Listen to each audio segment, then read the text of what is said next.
Kamu itu menderita apa? Sehingga kamu kejamnya begitu rupa kepada rakyat. Kamu pernah menderita apa? Kamu pernah miskin apa? Karena kamu pernah puasa kayak apa? Kamu pernah tirakat apa? Kamu lancar-lancar semua kok. Kamu bisa membayar miliaran kok jadi pejabat. Apa alasanmu untuk jahat kepada rakyat? Sengkuni saja tidak sejahat kamu, padahal dia penderitaannya ribuan kali lipat dibanding penderitaan hidupmu. Sengkuni itu singkat kata, karena suatu hal, seluruh keluarganya, bapak, ibunya, dan saudaranya 100 orang dipenjara oleh Prabu Destoroto yang mengawini kakaknya Sengkuni, ya. Dan setiap orang yang dipenjara dari 102 orang itu hanya dikasih sebutir nasi untuk makan sehari. Tidak mungkin mereka bisa bertahan hidup. Sebutir nasi. Meskipun 100 butir nasi kan cuma segini, Mas. Untuk makan satu orang juga tidak kenyang, tidak akan bisa bertahan hidup. Maka singkat kata mereka berdiskusi, bapaknya ambil keputusan dan disetujui bahwa di antara 101 orang ini, 102 seharusnya, tapi yang satu kan jadi permaisurinya raja yang menghukum itu. Yang wajahnya ditutup sepanjang hidupnya untuk protes kepada nasibnya dan seterusnya. Diambil keputusan bahwa harus ada yang hidup di antara 101 orang ini. Maka yang 100 orang merelakan untuk dimakan oleh yang satu. Jadi Sengkuni itu bertahun-tahun kerjanya adalah makan saudaranya. Mutilasi, digoreng sikile sik, dirijine dikletusi, terus mari ngono motone di oseng-oseng. Terus mari ngono jantungnya dirogoh, dicucup kayak jamu. Pokoknya sekian tahun dia di penjara, dia makan adik-adiknya sebanyak 98 orang dan bapak ibunya sebanyak 2 orang. Jadi dia menjadi jahat karena dia pernah dipaksa makan untuk regenerasi ini.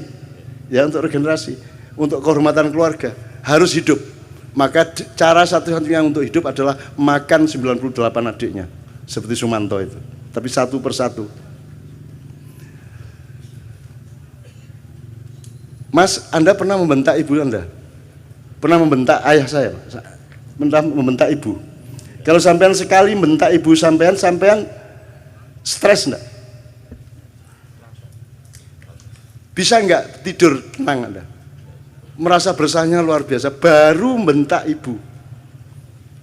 Ini makan ibunya, bapaknya, dan adiknya 98 orang. Terpaksa dia makan. Menurut Anda itu kejahatan apa penderitaan? Penderitaan. Dan orang yang menderita harus makan saudaranya sendiri segitu banyak dan bapak ibunya. Kemudian hanya menjadi seorang provokator. Hanya menjadi seorang yang licik. Itu hebat enggak dia?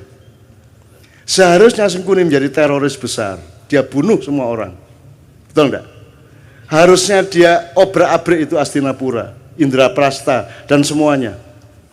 Karena dia bermaksud baik, maunya Mbak Yunya itu kawin sama Pandu. Jadi, karena dia mempertimbangkan bibit, bebet, bobot. Perhitungannya sangat baik untuk berkeluarga. Tapi ternyata dia dikawini oleh kakaknya yang buta itu. Dan Sengkuni tidak setuju, kemudian tapi karena sudah keputusan bapaknya dan keluarga, akhirnya dia tetap setia mengawal Mbak Yunya menjadi permaisuri kerajaan Astinapura. Kerajaan Astinapura ini rajanya akhirnya tahu bahwa sebelum kawin sama dia, dulu Mbak Yunya ini dikawinin sama kambing. Kemudian begitu kawin, kambingnya dibunuh, disembelih. Kenapa dikawinkan sama kambing? Karena menurut perhitungan primbon, neptunya tidak cocok antara Mbak Yunya dengan suaminya. Untuk membatalkan hitungan angka tadi, ya, weton tadi, maka dia dijadikan janda. Menjadi lain lagi hitungannya, menjadi sah, enggak apa-apa secara ilmu kriptologi namanya ya. Oke. Nah, marahlah suaminya, loh ternyata saya ini kawin sama janda kambing. Marah dia, ditangkap semua, bapaknya Sengkuni, ibunya Sengkuni, adik-adiknya Sengkuni, 101 orang dikasih makan cuman sebutir beras satu orang. Akhirnya singkat kata Sengkuni makan itu dan kemudian dia menjadi seorang provokator, seorang yang licik, yang culas. Serakah enggak juga loh. Sengkuni korupsi apa? Enggak. Dia cuman ngesir satu yang namanya minyak tala itu, Dok.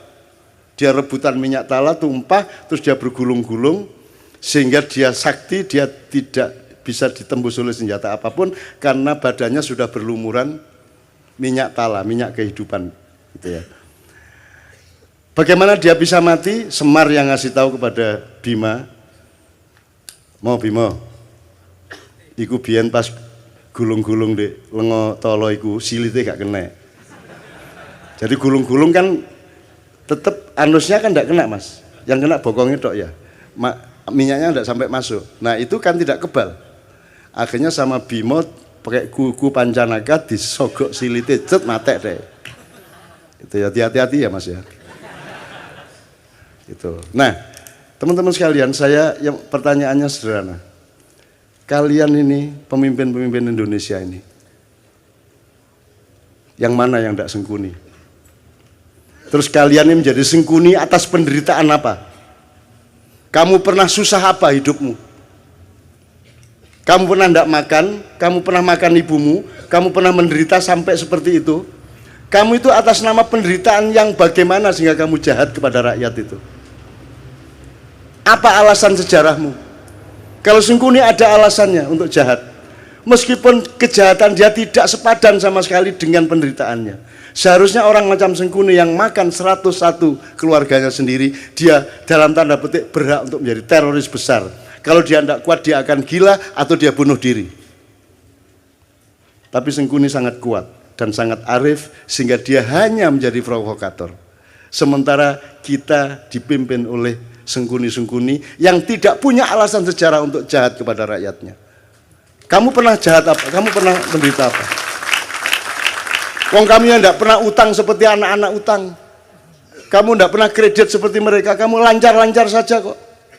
Ya toh? Kamu juga anak orang yang tidak miskin, cukup kaya sehingga kamu bisa nyalon kok. Urusanmu sama uang-uang besar. Atas nama apa kamu jahat kepada rakyatmu? Apa alasan sejarahmu?